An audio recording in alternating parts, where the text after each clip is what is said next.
Hello and welcome back to Drama Investigator. Katie Joy, for those of you who don't know, is getting sued by beauty guru Tati Westbrook for defamation. So today we're going to investigate defendant's reply, aka Katie's reply, in support of her motion to dismiss. Saucy. So basically the argument here goes into how Tati is trying to sue Katie in Washington state and how she and her husband alleged that the focus of the harm Katie caused their business was in Washington. Katie's lawyer stated, plaintiffs make no attempt to show that Washington was the focus of the alleged harm arising from defendant's publications. The focus or brunt of the harm remains a critical factor in the effects express aiming analysis. Plaintiff's effects express aiming argument is most notable for its failure even to attempt to show that the alleged harm from defendant's publications was focused in Washington, or even that a substantial amount of harm was suffered here. It then goes on to say plaintiff's showing with respect to harm in Washington is virtually non-existent. To establish harm occurring in Washington, plaintiffs rely solely on declarations of two Washingtonians who attest that they stopped purchasing Halo products after watching defendant's videos, because the videos caused them to think less well of plaintiffs. Importantly, this is 2 out of the hundreds of thousands, if not millions, of viewers that are alleged to have watched those videos. Even taking these declarations at face value, they come nowhere close to supporting the assertion of personal jurisdiction here. The alleged deliberate targeting of a resident of a forum does not constitute express aiming of conduct at that forum. Plaintiffs continue to insist that they were residents of Washington beginning in late 2018. As explained in section 2 below, that assertion is conclusively refuted by Mr. Westbrook's own sworn declaration in 2019 and another lawsuit that he was living in California in late 2019, as well as a trove of other evidence. However, as defendants explained in the opening brief, even if and to the extent plaintiffs lived in Washington at the time of any alleged defamatory publications, and even if defendants were aware of that, it would not support personal jurisdiction. Defendants did not use Washington sources. In Calder, the court held that a California court could exercise personal jurisdiction over non-resident journalists, in part because they deliberately reached out to make telephone contact with persons within California in the process of sourcing their allegedly defamatory story. As such, they intentionally directed their conduct at the forum itself. Plaintiffs do not even allege defendants contacted any Washingtonian in the process of preparing their stories. Instead, they argue that defendants use Washington sources with the meaning of Calder merely by using general websites that collect information from all 50 states and post electronic images of state records. That argument plainly fails. While in Minnesota, where Katie lives, defendants accessed and searched Ancestry.com and MyLife.com. Both of them are globally available websites that collect records and information from all over the United States. Supplemental declaration of Catherine Paulson. Defendants were not searching for Washington records. They were instead seeking information regarding the Westbrooks from whatever source and from wherever it originated. Indeed, plaintiffs admit this when they argue that defendants researched everything and everywhere in the process of preparing their stories about the Westbrooks. It so happened that the results of that search included electronic images of records from Washington, as well as records from North Carolina, South Carolina, Nevada, Hawaii, and California. Those images have been retrieved and stored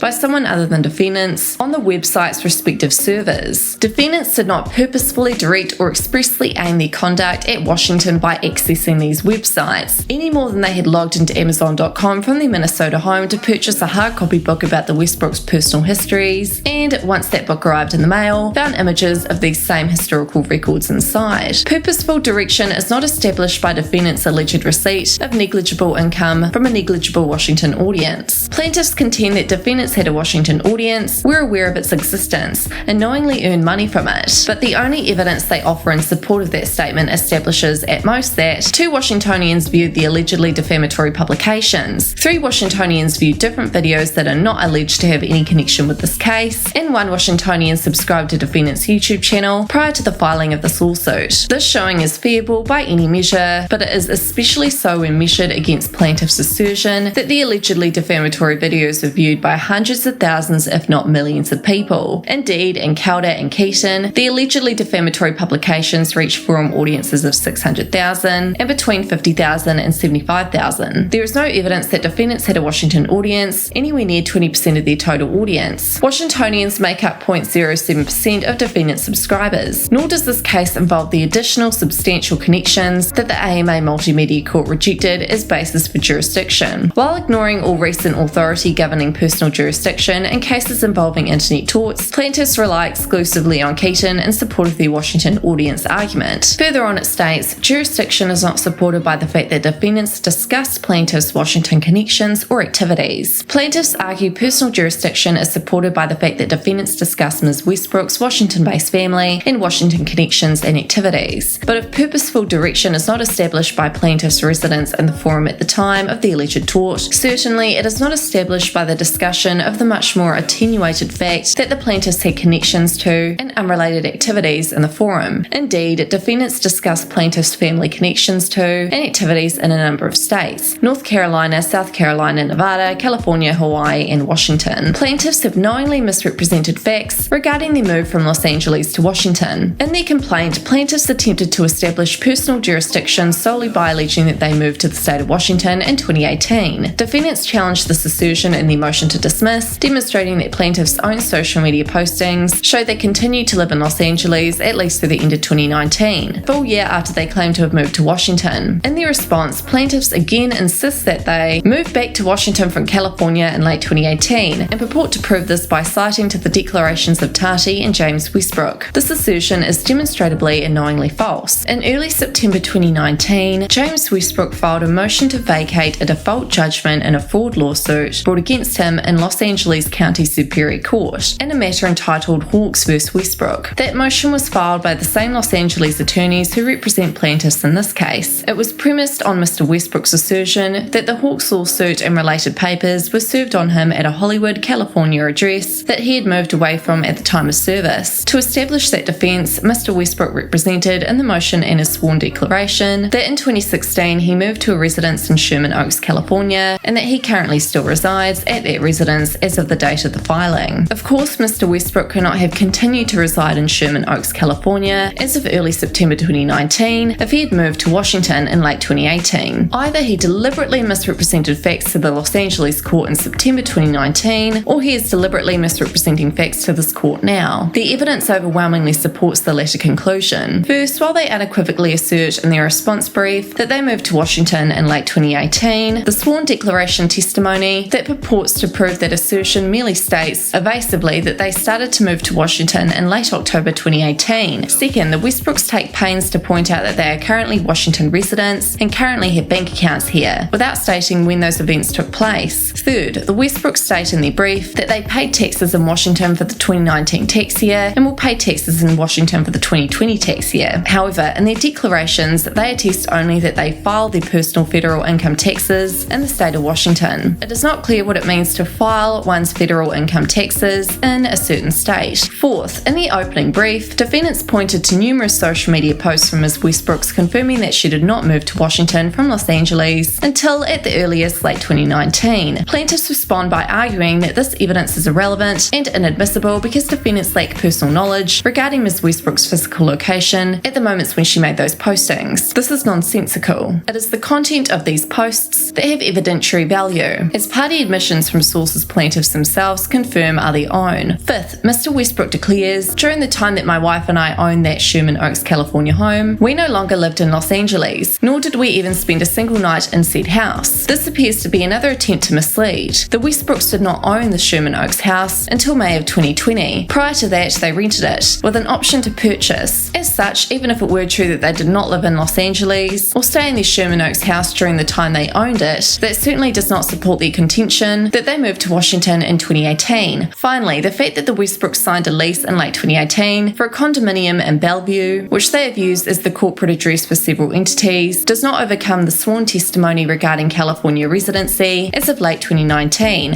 and the fact that Ms. Westbrook posts a photograph of herself in the Bellevue condominium in February 2019 is not evidence that this was her residence at that time. So lastly, in Katie's response, it states, the court should grant the remainder of defendant's motion to dismiss, if it does not dismiss the entire action for lack of personal jurisdiction. And then it goes into her reasoning, which is 1. Defendants defeat diversity, 2. Plaintiffs fail to plead intentional infliction of emotional distress, 3. Plaintiffs fail to plead negligent infliction of emotional distress, 4. Plaintiffs fail to plead the public interest element of a CPA claim, and 5. It states plaintiff's claim should be dismissed. list. Saucy, saucy. So what are your thoughts on Katie's response? Who do you think will win this lawsuit? Let me know your thoughts in the comments.